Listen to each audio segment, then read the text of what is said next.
with Faraz Shaukat Ali.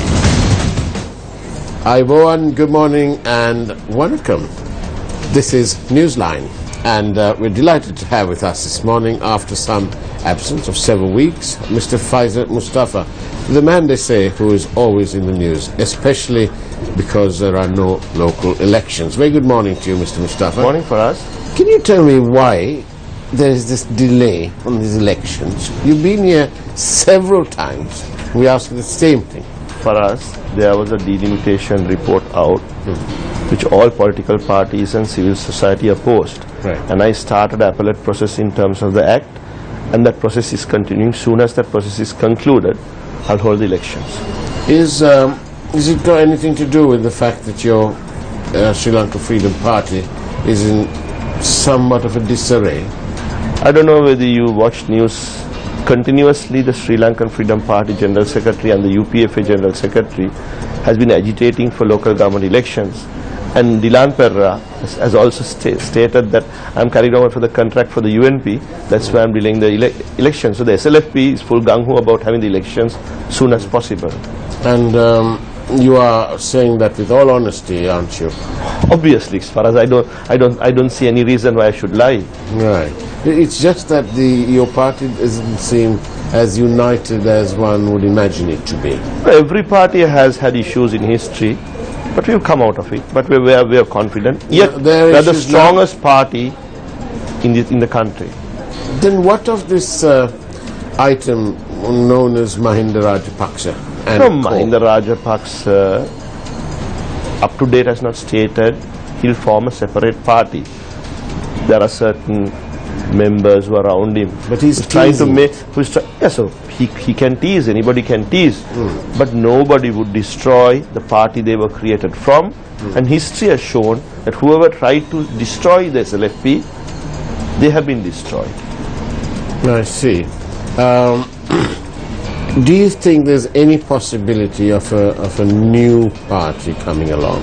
I mean, anybody could form a party, but then they'll end Yes, up. but I'm asking you, is there a rational chance? Is there a real possibility? I mean, even if it is so for us, we are Sri Lankan Freedom Party can move forward without any problem.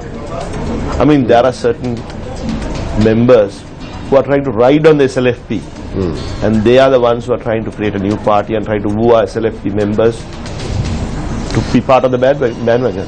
I see. And what of public opinion? You need, needless to say, because of your ministry, you must be going around. I am going around for us. And what does your ear to the ground say? I mean, for us, President Maithripala Sirisena fought the state machinery and he was elected the president. So people are with him. Today this government is primarily not surviving, functioning, because of the mandate which he won. And that I'm sure he'd do justice by the country, and people are with us. But didn't Mahinda Mama treat you more like a son? For us, as a member of the SLFP, I work for the party. As a member of the government, I work for the government. Up to date, I have no personal animosity with him. Neither is he has personal animosity with me. When's the last time you shared a meal with him? I never shared a meal with him. For us, I mean, when I was in government, I used to meet him as the president. My relationship, I had a very cordial relationship with him. Even I have no personal animosity, and I believe neither does he have. What was your relationship like? Was it one of sort of attorney-client sort of relationship? No, I handled the legal work of the SLFP, and I was also a politician, and I contested on his party, and as a member of parliament. Right. So I had the respect as a member of parliament, and I treated him as the leader and the president of the country. Can you give us a very clear-cut explanation? What is the problem between Mahinda Rajapaksa and this presidency? Before we had Mrs. Kumaratunga. She served her 2 terms and off she went, and there didn't seem to be so much of kalabella between No, for us, them. the first term of President Mahinda Rajapaksa, power was not centralized. But then when the family got involved, power was centralized. Members of his family controlled most institutions, and then there was dissent and there was animosity within the party, and it was not functioning as a party, it was more functioning as part of a family. Right. So it was Rajapaksa So they moved incorporated. moved away from that dimension, Right. where power was centralized to members of a family, and I think that was part of its problem. You know, you were part of that government. I was part of that. So I want to ask you this. Didn't you and your colleagues, some of them at least, didn't you all, at least in your private moments together, away from the gaze of the tracking systems or the listening in on the phones and so on, away from that, in your private moments, didn't you all sit down and say to yourselves, God, this is awful? We did. For us, President Mahinda Rajapaksa won the war. Yeah. So nobody could take that away from him. Yeah. But during the second term, Yeah. we discussed issues. Yeah. We felt that power was centralized in the family, and there was dissent. Ministers were like puppets. Ministers didn't have actual power to work. Recently there was, on a Saturday program, there was a Sri Lanka Freedom Party member who sits in the opposition. He didn't know who was the local government minister during President Mahinda Rajapaksa's time. Actually, that ministry was run by another, and he was only just a nominee. To that extent, power was centralized. Something you would say, can we, what's comparable in this government? The minister in charge of law and order, perhaps? So is he just a proxy, and is it the Prime Minister I don't the real minister? see that he's a proxy. I think he has the power to do what he's doing. I don't know internally what the arrangements are, but externally I don't see that him being a proxy. The Public perception today, public perception is very important. Is important, and that ministers can function as ministers. As regards to my ministry, His Excellency the President and the Prime Minister at numerous occasions requested me and given me certain advice. But they have never forced me to do anything. No, that's the difference. With that poor chap, Ravi Karunaka, I don't know what he's doing in the ministry, because he might be twiddling his thumbs, because apparently the principal architect of the new VAT bill, for example, is none other than the Prime Minister. That's your view for us, but I was going to say public perception. If I don't agree with you there, for us. Maybe I don't know whether it was the Prime Minister. He's a Minister of Finance. Yes, so he's responsible for that. Imagine that he'd bring his bag and give his budget that and all for that. us must be an internal agreement, but externally I do not see him acting as a proxy for anybody. On that note, we'll go for a short break, and don't go away. After all, this is Newsline.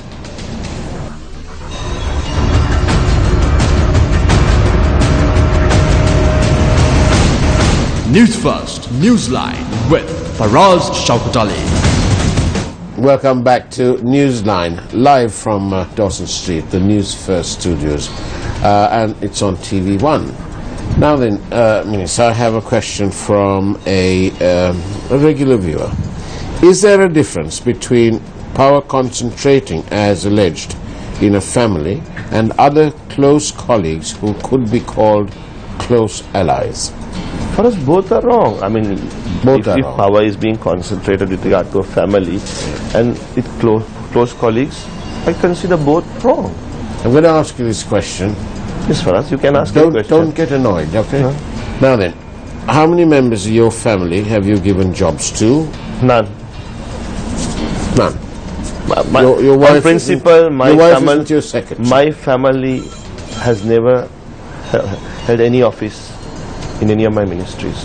That is a matter of policy. That's a matter of policy. Your Prime Minister, Ranil Wickremesinghe, 30th of March 2015, a memo to all the ministries that as a matter of policy, there shall be no, all purchases should be by a tender process. That's right. 2 weeks after that, he awards a contract for a road contract, Central Highway thing, to the same company that they accused of being corrupt, without calling for a tender, no request for proposal, nothing. Why? For us, sometimes... Now, don't say you don't know. No, I'm not saying I don't know. Sometimes you have to plead ignorance. If what you say is correct, then there is an issue. Of course there is. Yeah, if you say so. If as a policy, if we have taken up the position there has to be a transparent tender procedure and you have diverted from that, then obviously there is an issue. Unless there is justifiable reasons for why it should be done. But unfortunately, for us, I am ignorant about that transaction or that process which has been followed, because highways does not come under my as a member of the portfolio. cabinet, as a member of the cabinet and as a member of this government, and he is your prime minister, you would have received the copies. However, because you say you didn't, I will arrange for a copy to be sent. Thank you, Faraz. How many buses and people did you send to the Kurunegala rally? Because I said large crowds. I mean, I don't like to... I saw clips of you. You seem to thoroughly enjoyed the event. I did. I mean, it's with the sense of pride I was there. It was our convention. You were being carried on somebody's shoulder. Yes, Faraz. I went with my supporters. They were very gung-ho about it. They went for our party convention and they expressed their solidarity with President Maithripala Sirisena, especially at a time like this, when certain quarters are trying to destroy the SLFP. We showed that the SLFP is united, the SLFP is one, and that we could fight the next election and win. Faisal, this question is coming, and I think it is from the Labukale area. You came into Parliament from CWC, but look at the plight of the estate workers now. Yes, Faraz, I believe that with regard to the plantation sector, all politicians who represent the plantation sector, they have not done enough to uplift them. Their poverty line is higher than any other. I wish you'd take a stronger line. They have done absolutely nothing. The level of poverty is amazing. I mean, for us, they should do more. I would say this. Their poverty line is the highest. Their health, education, sanitation, there's great issues. But I think all politicians who represent the plantation sector have a moral obligation to do more. We as a country also have to do more for the plantation sector, because they're the most deprived community in this country. I was in Labukale and I went into some line houses. I'll share with you the video footage if you like. 10 by, if I'm generous, about 10 by Faraz, I've been 15. The vice president of the CWC. Yes, I know their grievances. You know it's 10 by 15. I know their grievances. And they've been living in like that for generations. No, I believe that at one point of time, I suggested, Faraz, it didn't work, that all plantation companies should put aside part of their turnover for the upliftment of the plantation worker, because once you come into profits, there are issues. What does Mr. Tondaman do with the money he collects? I don't think it's fair to point the finger only at Mr. Tondaman. If you collectively, all politicians representing the plantation sector have to do more. Now, I've been in part of the CWC. The CWC has done something, but not enough. If I was to tell you that there's a bar, a wine shop, right bang in the middle of Labukale, within meters of a school. That's wrong. And 2 co-wheels. That's what wrong. Would you say? It's wrong. It's atrocious. Can we have them shut down? Yes, we should. You give me the details, I'll agitate for that. I will. When the program finishes, because I don't want to use your phone now, I shall send you. It's on WhatsApp. I mean, I'll be happy to do so for us. Especially in near a school and 2 co-wheels. There is no justification for a bar. When I asked the people there what was the most compelling thing that they'd like done, they said, well, obviously the houses, but we know that that's never going to be done. We've lived in this for generations. But can you get rid of that thing there? And they took me through their back door and pointed out the bar. It was just right across. For us, if there's a public agitation, I will be part of it if you could give me the details. I think you're, well, here you go, another question. Honourable Minister, the new electoral demarcation process has taken so much time. Will it be confined to only the local government election, or will you ensure that the next parliamentary election is also held under a mixed electoral and proportionate representative system?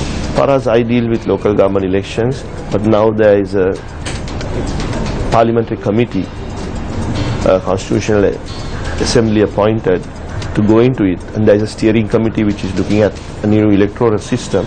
And I think everybody wants a mixed system. Another question. It's excellent. The public are running the show.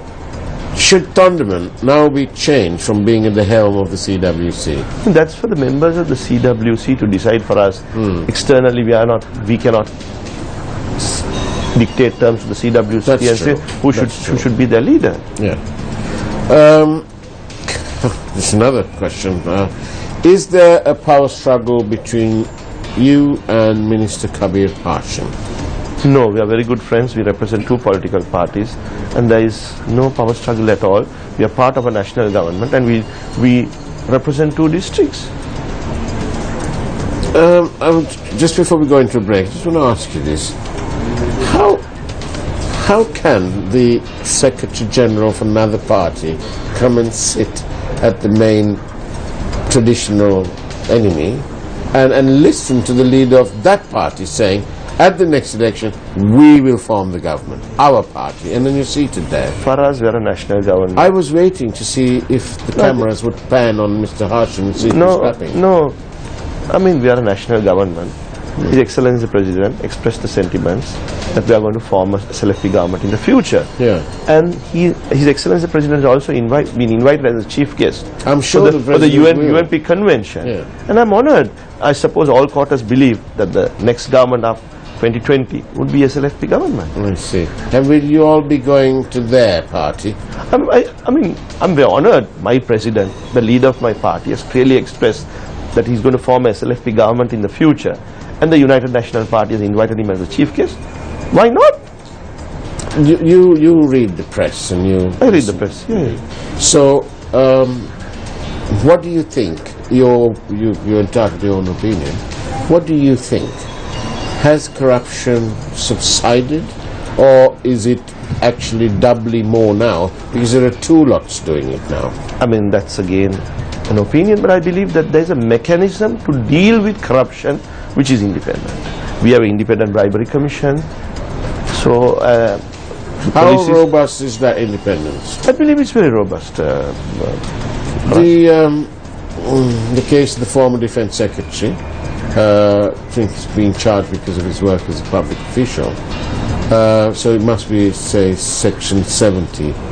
I'm not gone into the nitty-gritties of that. That's right. But what I was trying to figure out is whether the governorship of the central bank, isn't that a public So I believe that there is some investigations going on. If there is a material, it should be dealt with for us. It would be dealt. These are all processes and procedures which have to be followed before coming into that finding.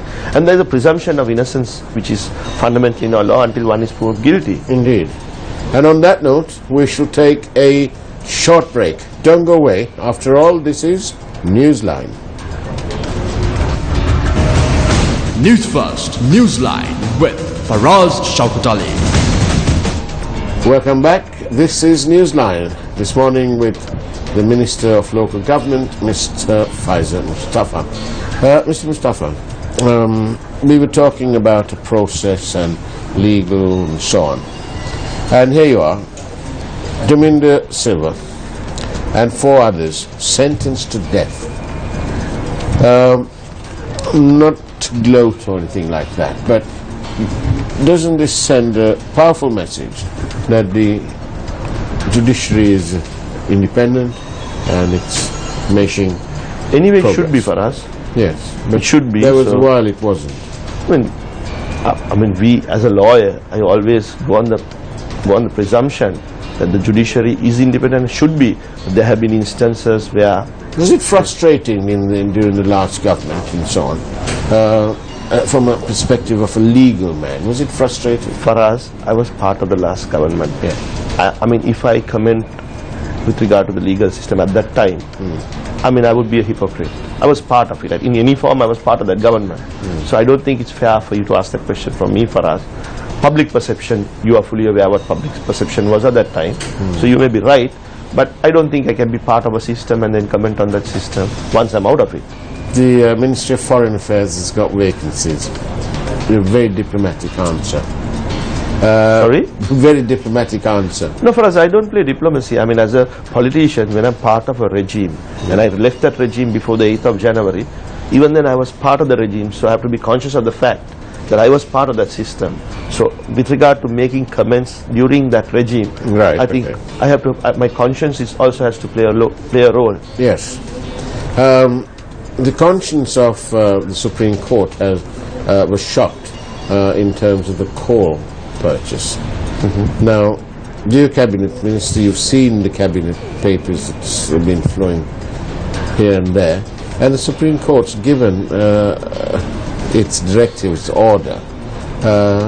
Made some comments, I believe. Yes, there was some no comments. no directives. Right. I think I read part of the judgment. Yeah. There was no, but it It made some comments about the conduct of the secretary, I believe. Indeed, Yeah, yes, yeah. Mr. Batagoda Yes.